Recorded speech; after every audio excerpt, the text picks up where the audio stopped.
কিছু কাউন্সিলর্স চিঠি এসেছে, ওইগুলা সেপারেটলি লিখে দেওয়া হয়েছে, এটা ইসি ডিসাইড করার জন্য। যেহেতু আমরা ইলেকশন নিয়ে এত কথা বলেছি, আমার আন্ডারে আমি যতটুকু পারি ফেয়ারনেস রেখে ইলেকশন করা সম্ভব ওই ইলেকশন করছি। আমি আমাকে নিজেকে কমপ্লিটলি জায়গার থেকে সরিয়ে নিয়ে আসছি। এখন এই জিনিসটা পুরোপুরি ইলেকশন কমিশনের উপর। পার্থক্য এটা বলতে পারি যে আমি কোনো চিঠি সাইন করছি না, আমি কোনো কাউন্সিলরশিপ রিটার্ন করছি না। আমার কাছে মনে হয় যে প্রথমে 192 কাউন্সিলর হওয়ার কথা ছিল টোটাল, আমার মনে হয় 185 বা 186 কাউন্সিলর্স জমা পড়েছে।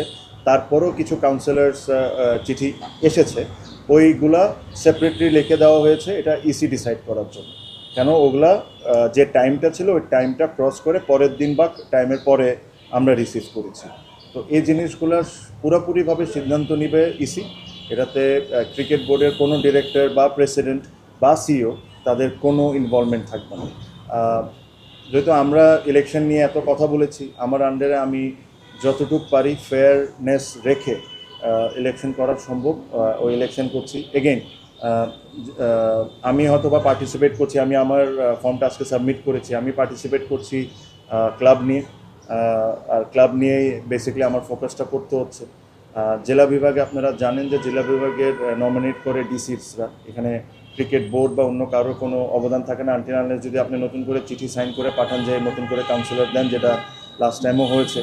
সো আশা করি ওই কাজগুলো হচ্ছে না। আমি আপনারা সাংবাদিক আপনারাও একটু খোঁজখবর নিলে পাবেন যে ক্রিকেট বোর্ড থেকে ইনক্লুডিং মি কোনো জায়গার থেকে কোনো তদবির বা কোনো জায়গার থেকে কোনো রিকোয়েস্ট যে অমুকরে করা লাগবে আমার মনে হয় না আপনারা এটা খুঁজে পাবেন, কেউ বলতে পারবে। সো এইসব জায়গার থেকে I have given very strict instructions to all my team man যে এইসব ধরনের আমরা কোনো কিছুতে সাথে জড়াবো না। আমরা ইলেকশনকে ইলেকশনের মতো ট্রিট করব, ইলেকশন যতটুকু ফেয়ার হইতে পারে অতটুকু হবে।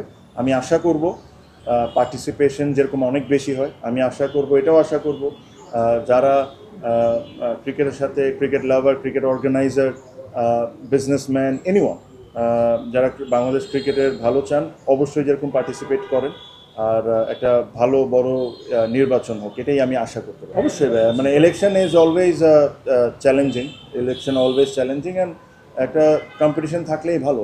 আমার কাছে মনে হয় যে যদি আপনার এই নাম্বারটা সঠিক হয়ে থাকে 20 জন, তাহলে তো এটা বোঝাই যাচ্ছে যে একটা একটা ফাইট তো হবে। আই এম শিওর সবাই সবার তরফ থেকে যেভাবে করে কাউন্সিলরগুলোকে ভোট চাওয়া যেটা দরকার ওইভাবে করবে। আই এম হোপফুল যে একটা ভালো ইলেকশন। এখন পর্যন্ত আমার এরকম কোনো সার্চ প্ল্যানস নাই। আশা করি একটা ওপেন ইলেকশন হবে, সবাই পার্টিসিপেট করবে, সবাই সবার মতো করে ভোট চাবে। বাট আমি একটা জিনিস করার চেষ্টা করব, যারা আজকের দিনের পর তো বোঝা যাবে যে কয়জন অ্যাকচুয়ালি পার্টিসিপেট করছে। সবার সাথে একটু কন্ট্যাক্ট করে যদি আমরা একটা অনুষ্ঠান করতে পারি যেখানে 76টা ক্লাবকে ডেকে সবাই সবার মতো করে ভোট চাক, ওটা 20 জন হোক বা 22 জন হোক, যতজনই পার্টিসিপেশন হোক, তাহলে একটা জিনিসটা ইলেকশনের একটা সুন্দর ভাইব আসে। এটা আমি অবশ্যই তাদেরকে প্রস্তাব দিব, যদি বাকি সবাই এগ্রি করেন তাহলে এটা হলে আপনাদেরকেও দাওয়াত দেওয়া হবে। তাহলে এটা হলে একটা সুন্দর জিনিস দেখাবে যে সবাই সবার মতো করে একটা স্পিচ দিল বা সবার কাছে ভোট চাইলো।